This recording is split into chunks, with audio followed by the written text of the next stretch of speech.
Well, there's other names as well who feature against Chelsea who will also have big summers and big decisions to make as well. None other than Martin Dubravka. Now, Eddie Howe was very clear in the build-up to the Chelsea game that he wants to keep Martin Dubravka, he wants to keep Paul Dummett, he wants to keep Matt Ritchie, but it is up to them. And I can see Paul Dummett not kicking the first, but Paul Dummett will stay if everything's, on a plate for him. He's going to stay here. Why wouldn't he? A bit like Anderson, he'll want to go along on the journey, even if he's only afforded maybe 3 or 4 starts a season. Matt Ritchie's a little bit different.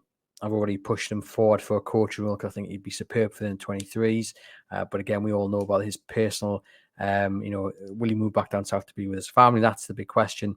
Martin Dubravka has the interesting one. Obviously started there against Chelsea. A good couple of saves. That one-handed one was fantastic. Went to Manchester United, didn't get much game time at all. I think he'll look back on that move with regret because it definitely backfired. The question is now, does he stay at Newcastle United this summer and get, the taste of first team football every so often like he did against Chelsea? There will be opportunities given the amount of games they've got to play. Or does he push for a move to wherever he moves to, he's going to have to move down, isn't he, with all due respect? Mm-hmm. So what do? Do you sit on the bench? Do you train well with these good quality goalkeepers like Nick Pope and then just take your chance when it comes in one of the cup competitions or when indeed someone gets suspended or injured? Never mind him regretting. I'm really regretting it for him because I feel like he's burnt so many bridges with a lot of the fans. It's almost as if it's been forgotten what he did. He kept this club in the league so many times. He was, an absolute fan favourite. And now I feel a little bit sorry for him. With that being said, I still don't know what he wants to do this summer. I agree. He will have to move down, but it means he's going to get more minutes. That was the whole point of him leaving last year, was because he didn't want to play second fiddle to Pope. I don't know. I thought he was really, really good on Sunday. One of the better players, made some fantastic saves. I would really like him to stay, but I just don't know. He's 34 now. He's not getting any younger. I'm not sure. So I was just Googling there how old he is. And he thought you might be doing that. 34. That's why there's the trivia done and dusted for this week's, ladies and gents. Aaron's got 100% again.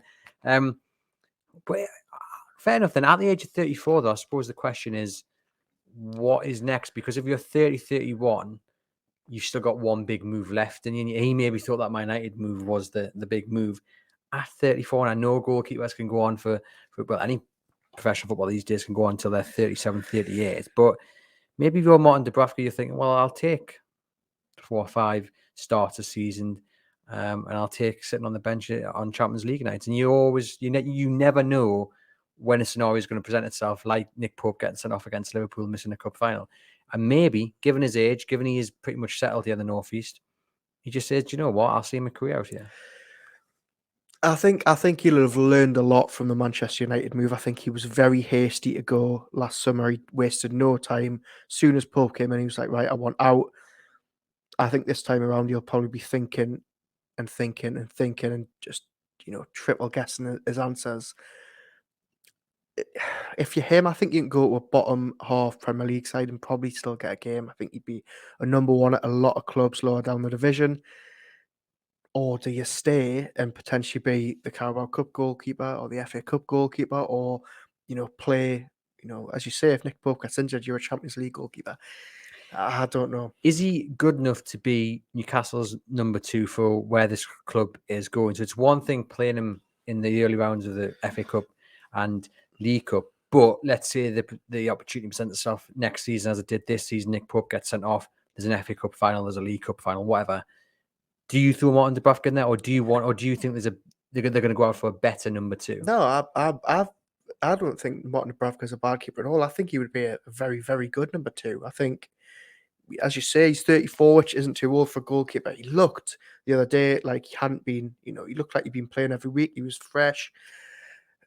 I think as a number 2, he'd be brilliant. It just comes down to whether he wants to be a number 2 at the stage of his career.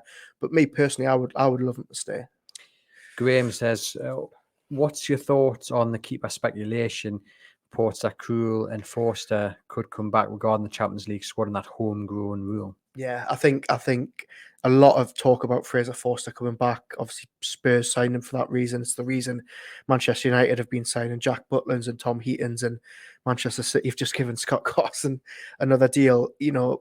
sometimes you do need to make moves for the quotas. I think that's a big reason why Anderson will probably stay, as along with Dummett. Yeah, I don't have any issue with it, and there will be a third choice goalkeeper. Let's not beat around the bush. I don't think anybody's going to be getting too excited if Fraser Forster comes, because he's not going to play that much. But is he going to leave Spurs, where he's playing a heck of a lot of games? I know Well, Luis is injured, yeah. but he is first choice at the moment. And will he be happy sitting as third choice? It's a bit different to the situation Karius found himself in, because he didn't have a club, so he's come in, and just to be part of a club kind of dynamic again would have really suited him, because he's been out in the cold for so long. But it's a bit different if you're a Forster who's coming from actually getting minutes, isn't it?